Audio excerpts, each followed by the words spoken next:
If you guys want coins for FC24, make sure you check out MMOEXP.com. Their link is down in the description. They're very fast, they're very cheap, they're very reliable, and if you use my code Rema, you can get yourself a lovely 5% discount. So what's up guys, it's Ash here and welcome back to a brand new video. Sorry for no uploads the past few days guys, I just have had quite a lot on. So it's going to be a bit of a short video today, but we're going to be talking through our 4-3-3 fourth variation custom tactics and player instructions for you guys to help you out in FC24.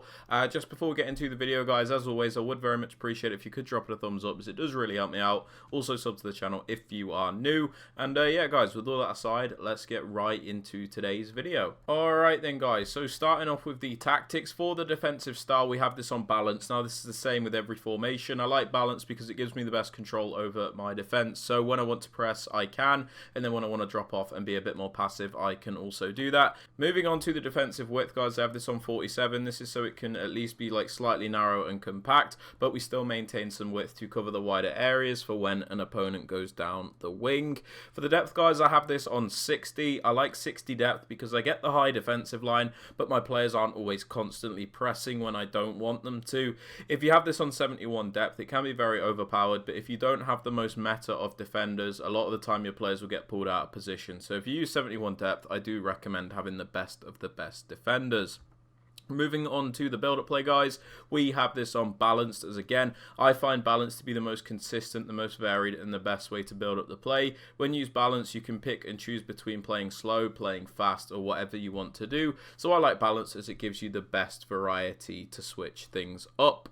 For the chance creation guys, I do highly recommend direct passing because it's the only setting which will break through those park the bus defenses. It's a very much like push forward, push back transition from the attackers. Basically, your attackers will make these runs, defenders will follow the attacker making the run, and then once the defender is overcommitted, your attacker will track back so you can cut back to them. So there'll be a bit of space, and yeah, it's a bit of a boring tactic, I won't lie, but it is very overpowered nonetheless guys. For the attacking width, because it is a wider formation, I have been using this on 65. Can get our players nice and wide down the wings, but we don't have the width too high to the point where it feels like your attackers are miles apart from each other. So it's wide, but not too wide at the same time.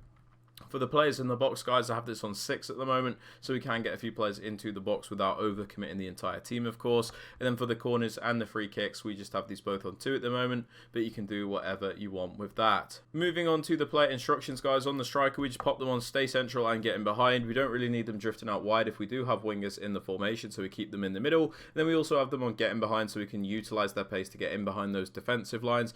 Probably the best instructions you can have on your striker. For both the wingers guys, the left winger and the right winger, we just pop them on, come back on defense, get in behind and get into the box across. Come back on defense will make it defend in a 4-4-2 on these two players. So the left winger will come back to defend as a left midfielder, the right winger as a right midfielder. Now this is really good because it covers those gaps that are left, you see next to the two centre mids. It makes it difficult for your opponent to exploit that space, as there is not much of a gap between your players and there's not much space to exploit in behind and stuff like that. So this just makes your team nice and compact, very effective instruction. Getting behind as well, obviously, to utilize their pace. We don't want them, you know, just being static, so we do have them on that instruction. And then also get into the box across so they're not hesitant in getting into the penalty area and helping us out guys.